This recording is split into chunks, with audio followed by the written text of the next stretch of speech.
बिस्मिल्लाहिर्रहमानिर्रहीम। अस्सलाम वालेकुम। आज के लेक्चर में 1/6 मश्क का क्वेश्चन नंबर 3 हमने सॉल्व करना है। स्टेटमेंट ये है कि two sides of a rectangle differ by 3.5 centimetre. बिल्कुल क्वेश्चन नंबर 2 की तरह ही एक मुस्ततील बना लेनी है और उसमें एक वेरिएबल को लंबाई और दूसरे को चौड़ाई का नाम देना है। फिर उनका फ़र्क कहते हैं तफरीक को, तो दरमियान में माइनस लगा के इक्वल 3.5 सेंटीमीटर लिख देना। Find the dimensions of the rectangle if its perimeter is 67 centimetre. बिल्कुल क्वेश्चन नंबर 2 की तरह ही है। वहाँ पे कंडीशन ये थी कि जो लंबाई है चौड़ाई का 4 गुना है, और यहाँ पे कंडीशन ये है कि दोनों का डिफरेंस 3.5 सेंटीमीटर है। क्वेश्चन नंबर 2 में भी पेरीमीटर यानी अहाता दिया गया था और क्वेश्चन नंबर 3 में भी अहाता दिया गया। अगर उर्दू में बात करें क्वेश्चन नंबर 3 की, उर्दू मीडियम में लिखा हुआ है कि एक मुस्ततील की दो इज़ला की लंबाइयों में फ़र्क 3.5 सेंटीमीटर है। आप अगर उस मुस्ततील का अहाता 67 सेंटीमीटर हो तो फिर उसकी लंबाई और चौड़ाई मालूम करें। देखते हैं कि कैसे इस क्वेश्चन को सॉल्व की। स्टेटमेंट ऊपर आपको नज़र आ रही है, उसके मुताबिक एक मुस्ततील हमने बनानी है। ठीक है, ये मुस्ततील है। ठीक है, अब इसमें एक होगी लंबाई और दूसरी होगी चौड़ाई। अगर मैं लंबाई को x का नाम दे दूं और चौड़ाई को y का नाम दे दूं, अब ये आपकी मर्ज़ी है, जिसको चौड़ाई मर्ज़ी कह लें, जिसको लंबाई मर्ज़ी कह लें। लेकिन एक बात का ख्याल रखिएगा, जब मुसावात बनाएं तो क्योंकि लंबाई ज़्यादा होती है, लंबाई में से आपने चौड़ाई को माइनस करना है। इसलिए मैंने पहले लंबाई लिखनी है, बाद में चौड़ाई लिखनी है, इसलिए मैंने पहले x लिख दिया, बाद में y। ठीक है ना, लंबाई को x का नाम दे दिया।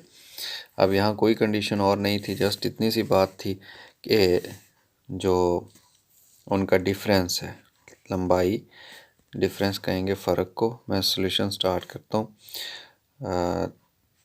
लंबाई माइनस चौड़ाई, और ये है 3.5 सेंटीमीटर। और साथ दूसरी जो बात की गई है वो की गई है अहाते की, पेरीमीटर। तो कह रहा था कि जो पेरीमीटर है, अहाता है, वो 67 सेंटीमीटर है, 67 सेंटीमीटर। एक इक्वेशन हमें मिलेगी जो डिफरेंस वाली बात लिखी है, और एक हमें मिलेगी जो अहाते वाली या पेरीमीटर वाली बात लिखी है। अगर मैं इधर बात करूं, इशारिये को ख़त्म करना चाहूँ, तो इसको हम लिख सकते हैं x माइनस वाई बराबर, इशारिये के बदले 1 आ गया, 5 के बदले 0 आ गया। एक दफ़ा मैं सेंटीमीटर को नहीं लिखता क्योंकि हम कैलकुलेशंस कर रहे हैं, इसको आखिरी स्टेप में जाके लिख देंगे। अब ये वाला जो 10 है, ये वाला 10, ये इस साइड हमने किया क्या, इशारिये को ख़त्म किया ताकि कैलकुलेशन में प्रॉब्लम ना बने। अब ये वाला जो 10 है, इधर फ्रैक्शन के नीचे है, बटे के नीचे है। अगर हम दोनों साइड को 10 से ज़रब दे दें तो इधर से ख़त्म होकर इधर आके ज़रब हो जाएगा। तो जब ज़रब होगा तो ये शक्ल थोड़ी सी इस तरह से बन जाएगी, x माइनस वाई बराबर 35। और एक स्टेप मज़ीद सॉल्व करें तो 10 x से ज़रब होगा तो 10 x बन जाएगा, और y से ज़रब होगा तो माइनस 10 y बन जाएगा, और बराबर आ जाएगा 35 के। ये एक मुसावात बन गई। और इसी तरह अहाते वाली साइड पे देखें तो अहाते का फार्मूला सवाल नंबर 2 में भी इस्तेमाल किया, अब फिर से इस्तेमाल करते हैं। 2 ज़रब लंबाई, सॉरी लेंथ नहीं लिखनी बल्कि इस दफ़ा हम लिखेंगे x और y, लंबाई जमा चौड़ाई बराबर है 67 सेंटीमीटर। अब सेंटीमीटर मैं नहीं लिख रहा क्योंकि कैलकुलेशंस करनी है। अब 2 ज़रब हो रहा है तो ये बन जाएगा 2x जमा का 2y बराबर 67। दो मुसावात बन गई हैं तरतीब के साथ कि जिसमें पहली रकम x है और दूसरी रकम y है। दोनों मुसावातों को इकट्ठा करके मैं लिखता हूँ, फिर उसके बाद हम इसका सलूशन स्टार्ट करेंगे। पहली जो मुसावात है वो है 10x माइनस 10 y बराबर 35, और जो दूसरी है मुसावात वो है 2x जमा 2y बराबर 67। अब लाजमी नहीं है कि आपने 35 और 67 ही लिखना है, इसमें इशारिया लेके भी हल कर सकते थे आप, और बग़ैर इशारिये के इस तरह से भी हल कर सकते हैं। ठीक है, अब इनको कालब बनाएंगे। जो कालब का तरीका है वो माकूस में भी इस्तेमाल हो जाएगा कालब जो बनाएंगे, और वही कालब यूज़ हो जाएंगे क्रैमर के तरीके में। पहला जो कालब है जिसको कोफिशिएंट मैट्रिक्स या अद्दी सर का कालब कहते हैं, उसमें एक्स के कोफिशिएंट 10 और 2 आ गए और वाई के आगे -10 और जमा का 2। साथ वेरिएबल मैट्रिक्स आएगा जिसमें मुतग़य्यरात आएंगे, तो ये एक्स और वाई आ गया। और बराबर के दूसरी साइड पे अगर देखें तो यहाँ पे आएंगे कांस्टेंट, सॉरी पहले 35 है और बाद में 67 या 67। इन कालबों को नाम दे लें। तो पहला जो कालब है इसको ए कहते आ रहे हैं हम, इसको एक्स कह रहे हैं और इसको कांस्टेंट या बी मैट्रिक्स कह रहे हैं। अब अगर माकूस का तरीका इस्तेमाल करेंगे तो माकूस के तरीके में ये बन जाएगा, मैं इस साइड पे लिखता हूँ, ये बन जाएगा एक्स बराबर ए माकूस साथ में बी ज़रब हो जाएगी। ठीक है, और क्रैमर का हम बाद में सॉल्व करते हैं, पहले माकूस के तरीके से हल कर लें। अब माकूस के तरीके में देखें, मैं फार्मूला लिखता हूँ एक दफ़ा, यानी ये ए के ऊपर माकूस है तो इसकी कीमत या इसकी तारीफ़ जो होती है वो तारीफ़ इस्तेमाल कर लेते हैं कलर चेंज करके। ये एक्स आ गया। ए माकूस का मतलब होता है जिसके ऊपर माकूस हो उसी का मख्ता मालूम करना और उसी के एडजॉइंट से ज़रब दे देना। और साथ जो बी था ये वैसे का वैसे ही आ गया। ठीक हो गया। अब हमें दो चीज़ें चाहिए, एक तो ए का मख्ता चाहिए और दूसरा ए का एडजॉइंट चाहिए। ये ए रहा, इसका मख्ता आएगा 10 ज़रब 2 20 और फिर ये वाला -20। तो देखते हैं ये 40 कैसे बना। इधर ही मैं इम्प्लाइज दैट लगाता हूँ और इसी स्टेप के आगे हम ये वाला स्टेप कर रहे हैं कि x बराबर 1 बटा ए का मख्ता 10 ज़रब 2 20 माइनस और फिर ये वाले 10 ज़रब 2 20 माइनस का, और साथ क्या है जी एडजॉइंट, किस चीज़ का, ए का। तो ए का एडजॉइंट लेने के लिए जो मेन डायगोनल है उसकी पोजीशन बदल दें और इसके साइन बदल दें। ये देखें 2 इधर आ गया, 10 इधर आ गया और बाकियों के साइन बदलेंगे। ये -10 जमा का बन गया और ये जमा का 2 -2 बन गया। ये एडजॉइंट भी आ गया, एड ए का मख्ता भी आ गया, ए का एडजॉइंट भी आ गया, साथ बी ज़रब हो रहा है तो बी की कीमत लगा देते हैं। बी की कीमत क्या है जी, कांस्टेंट मैट्रिक्स की 35 ऊपर है और 67 नीचे है। लें जी, तमाम कीमतें आ गई हैं। अब हम इस चीज़ को हल कर लें। मज़ीद हल करने के लिए मैं ये वाली जगह यूज़ करूँगा, ये वाली। इधर हम लिखेंगे x, यानी x की कीमत जो कि x का कालब है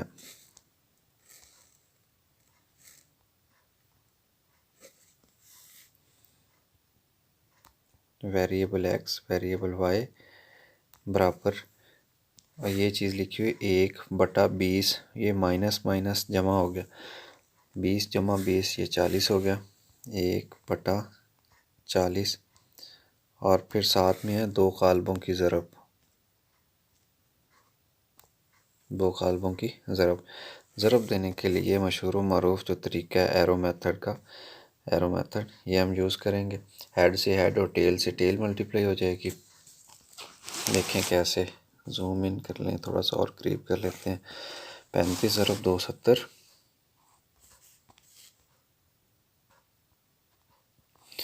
उसके बाद जमा।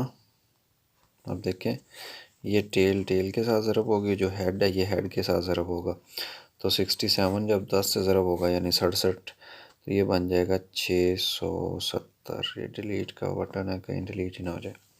670 और उसके बाद नीचे जो है वो जब ज़रब होगी तो ये टेल टेल के साथ और हेड हेड के साथ ज़रब हो जाएगी। टेल ज़रब होगी तो 35 ज़रब 2 70, लेकिन ये माइनस का 70 और फिर ये ज़रब होगा तो बिल्कुल वैसे ही 670 आ गया। मज़ीद देखें इसको हल करने के लिए 1 बटा 40 वैसे ही, जबकि इधर कालम के ऊपर वाली रकमें जमा हो रही हैं 70 जमा 70 40, 740 हो जाएगा। ठीक है, 0 7 7 14 जी ठीक है। और नीचे जो रकम है 670 माइनस 70, तो बाकी 600 रह जाएगी। अब 1/40 है, ये बाहर से ज़रब हो रहा है, स्केलर मल्टीप्लिकेशन, तो अंदर दोनों रकमों से ज़रब हो जाएगा। 740 ज़रब 1/40 और 600 ज़रब 1/40। बहुत सिंपल है। अब इसको कैंसिल करना कैसे, 0 से 0 कैंसिल कर दें, ठीक है। बाकी रह गया 4। अब 4 का 4 1 4, 4 1 4, और ये आगे कैंसिल नहीं हो रहा, नहीं हो रहा। क्यों कि इधर से 3 बचेगा, 34 बनेगा, और 4 के टेबल में 34 नहीं आता, लिहाजा ये कैंसिल नहीं होगा। हम अपना जो स्टेप है वो वापस ले लेते हैं ऐसे। उसके बाद नीचे अगर देखें तो ये कैंसिल हो रहा है, 0 0 के साथ कैंसिल होगी, और ये कैंसिल हो जाएगा। 4 1 4 और 2 असल, 4 5 20, ये 15 आ गया। नेक्स्ट स्टेप लिखेंगे तो ये बन जाएगा, सॉरी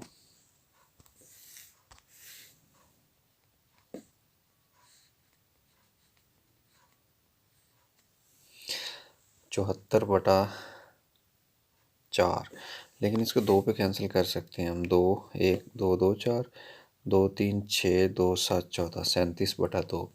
अब 37/2 को अगर तकसीम करें इशारिये में जवाब लाने के लिए, ये बन जाएगा 2 1 2, 1 असल और 17, 2 8 16, और फिर 1 2 5 10, तो 18.5 लिख दें या 37/2 लिख दें, एक ही बात है। हम इशारिये में लिख सकते हैं, क्यों कि हमें क्वेश्चन में भी इशारिया नज़र आ रहा था, लिहाजा ये 18.5 सेंटीमीटर, और जो दूसरा था ये कैंसिल होने के बाद 15 1 15 बच गया था, ये वाली चीज़। अब चूँकि जो जवाब है हमने वो सेंटीमीटर यानी यूनिट भी साथ लिखने हैं, तो आप कैसे लिखेंगे कि जो इसकी चौड़ाई है वो 15 सेंटीमीटर है, जो इसकी लंबाई है वो 18.5 सेंटीमीटर है। 7 सेंटीमीटर लाजमी लिखिएगा, और मैं बाकायदा लिख देता हूँ ताकि जगह कम है, अलहदा से तो लिख नहीं सकते, लिहाजा इसके साथ ही मैं अटैच कर देता हूँ। ये सेंटीमीटर्स आ गए, और ये क्वेश्चन नंबर था 3, जिसको कि हमने माकूस के तरीके से हल कर लिया। अब हमने इसको हल करना है क्रैमर के तरीके से, लेकिन याद रखिएगा जैसा मैं बता रहा था क्वेश्चन नंबर 2 के अंदर कि ये वाली जो शक्ल है बिल्कुल वही चलेगी, ये इक्वेशंस भी वैसे ही बनेंगी यहाँ तक भी, और ये कालब भी वैसे ही बनेंगे। सिर्फ सवाल पे फ़र्क आएगा तो इस हिस्से से आएगा। यानी मैं क्या करूँगा, ये वाला जो हिस्सा है इसको वैसे ही लिखा रहने देता हूँ, और नीचे वाला सारा रेज़ कर देता हूँ जो कि माकूस का तरीका है। साथ में लिख देता हूँ कि ये माकूस का तरीका था, माकूस का तरीका। और अब हम करने वाले हैं क्रैमर का तरीका। 1 मिनट होल्ड कीजिए, मैं इसको रेज़ कर लूँ। लें जी, बाकी सारा पोर्शन मैंने रेज़ कर दिया जो माकूस के तरीके का था। अब मैं लिखता हूँ यहाँ पे कि क्रैमर का तरीका। हम क्रैमर के तरीके से इसको हल करेंगे। बिल्कुल वही सवाल है, वही तमाम कीमतें हैं, जस्ट हमने तरीका चेंज करना है। तो तरीका चेंज करने से पहले मैं क्या करूँगा, इसका फ़ार्मूला लिखूँगा, और आपने भी हमेशा ऐसा ही करना है कि सवाल को हल करने से पहले क्रैमर के तरीके का फ़ार्मूला लिख लेना, ताकि किसी किस्म की गलती और आबहम से बचा जा सके, और टू द पॉइंट जो जो चीज़ें चाहिए आप वो मालूम कर सकें। तो x जो वेरिएबल होता है ये बराबर होता है ax का मख्ता बटा a का मख्ता, और जो y होता है दूसरा वेरिएबल ये बराबर होता है a और इसकी बेस में y इसका मख्ता और बटा a का मख्ता, इस चीज़ के बराबर होता है। अब हम देखते हैं कि इसके अंदर हमें एक तो चाहिए a का मख्ता, दूसरा चाहिए ए वाई और उसका मख्ता, और तीसरा चाहिए ए एक्स और उसका मख्ता। यानी ओवरऑल हमें 3 कालब बनाने हैं ए से। एक तो सिंपल ए है जो 2 दफ़ा इस्तेमाल होगा, और फिर ए के नीचे एक्स वाला जो कालम है उसके अंदर तब्दीली करनी है, और वाई वाले कालम में तब्दीली करनी है। आइए देखते हैं कि ए किस जगह पे मौजूद है। ये देखें, ये कालबों में इस जगह पे ए है, यहाँ से ए को उठाते हैं हम और अपनी मतलूबा जगह पे ले आते हैं ऐसे, ठीक है। ये ए है, और ए बन गया 10, 2 -10 और फिर 2, ये क्योंकि हमें इसका मक्ता लेना है जिसको इंग्लिश में डिटर्मिनेंट कहते हैं, तो हम इसकी साइड पे, नाम के साइड पे बार लगा देंगे और इधर हम मक्ता मालूम कर लेंगे। ये होता है 10 ज़रब 2 20 माइनस डिटर्मिनेंट का फार्मूला, और ये आपस में ज़रब हो जाएगा 10 ज़रब 2 20 और निशान माइनस का। अब ये माइनस माइनस जमा होगा तो 20 जमा 20 ये 40 हो गया। तो पता चला कि ए का मख्ता 40 है, जिसको माकूस के तरीके में भी मालूम किया हमने। अब उसके बाद बारी है जी ए एक्स की और ए वाई की।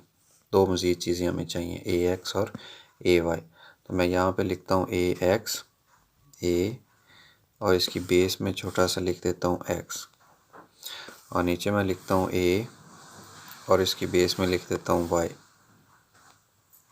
अब ये दो नए कालब हमने मालूम करने हैं। जो कालब ए था उसी से ही मालूम करने हैं, क्यों कि इसके नाम के अंदर ए आ रहा है, लिहाजा हम ए को यूज़ करेंगे।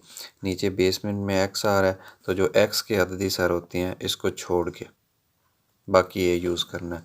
ठीक, तो बाकी ए को यूज़ करेंगे। बाकी ए है क्या, देखिए, बाकी ए है -10 और फिर नीचे 2, और जो एक्स के अद्दी सर छोड़े हैं उसकी जगह पे क्या लिखना है, ये वाला कांस्टेंट मैट्रिक्स 35 और 67।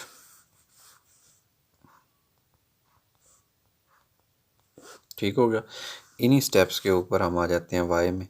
अब वाई में बड़ा सारा ए नज़र आ रहा है, तो इसका मतलब ए मैट्रिक्स यूज़ करना है, और साथ में ये वाई नज़र आ रहा है, तो कह रहा है कि जो वाई के अद्दी सर हैं इनको छोड़ के बाकी ए यूज़ करना है। तो बाकी ए क्या है, बाकी ए में 10 है और 2 है, और वाई की जगह पे तब्दीली करेंगे, यहाँ पे ले आएंगे कांस्टेंट मैट्रिक्स, तो ये तब्दील हो के आ गया। अब कुछ भी नहीं करना, सिर्फ इसका डिटर्मिनेंट मालूम करना है। तो मैं यहाँ पे लिखता हूँ इम्प्लाइज दैट, और उसके बाद फिर ए एक्स का डिटर्मिनेंट ले लेते हैं। डिटर्मिनेंट या मक्ता किसको कहते हैं, इन दो की ज़रब माइनस इन दो की ज़रब। तो 35 ज़रब 2 हो जाएगा 70 माइनस, और ये 670 बनेगा, लेकिन इसके साथ माइनस है तो ये प्लस बन जाएगा 670, और ऐड होके ये बन जाएगा 740। लें जी। उसके बाद नीचे है ए वाई का मख्ता मालूम करेंगे, तो बिल्कुल नाम के साइडों पे ए वाई लिखें और ये वाले 2 बार लगा दें, और आप इसका मख्ता मालूम कर लें। इन 2 को ज़रब दें माइनस इन 2 को ज़रब दें।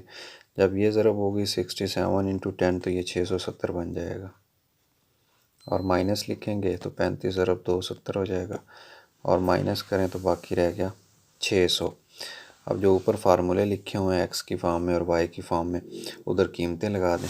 एक्स की जो कीमत है, देखें, अगर इस फार्मूले में लगाएंगे तो ये क्या बनेगा, एक्स बराबर ए एक्स का मख्ता, ए एक्स का मख्ता जो कि 740 है, बटा ए का मख्ता 740 और बटा ए का मख्ता 40, ये हमारे बाएं जानब मौजूद है। इसी तरह इधर अगर वाई का मालूम करेंगे कीमत, तो ऊपर आ जाएगा 600, यानी कि ए वाई का मख्ता बटा 40। इनको कैंसिल करें तो बिल्कुल ये वही चीज़ बन रही जो माकूस के तरीके में थी। ये कैंसिल हो जाएगा इसके साथ, 0 0 के साथ, और 2 इसके साथ, तो बाकी बचेगा 18.5।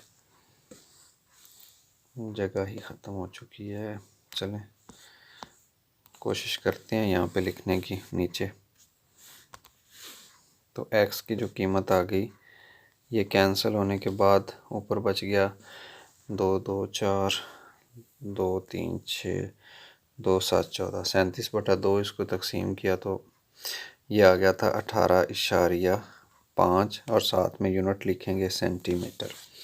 इधर आ जाएं तो इधर देखें दूसरी साइड पे कैंसिल हो रहा है 0 0 के साथ, और 4 इसके साथ कैंसिल हुआ था, 15 4 60, 4 15, तो जो वाई का जवाब है ये आ गया 15, और साथ यूनिट लिखेंगे जो कि सेंटीमीटर। क्रैमर के तरीके से भी वही जवाब आया, माकूस के तरीके से भी वही जवाब आया। तो हम सीख चुके हैं कि एक ही क्वेश्चन को या एक जैसी जो हमज़ाद मुसावाती हैं, एक सेट को क्रैमर और माकूस के तरीके से कैसे अलग-अलग हल करना है। अलग-अलग हल भी किया लेकिन जवाब भी सेम आ गया। पता चला कि हम जितनी मर्ज़ी तरीक़ों से हल कर लें, जो मुसावात होते हैं उनका जवाब सेम रहता है। अल्लाह हाफ़िज़।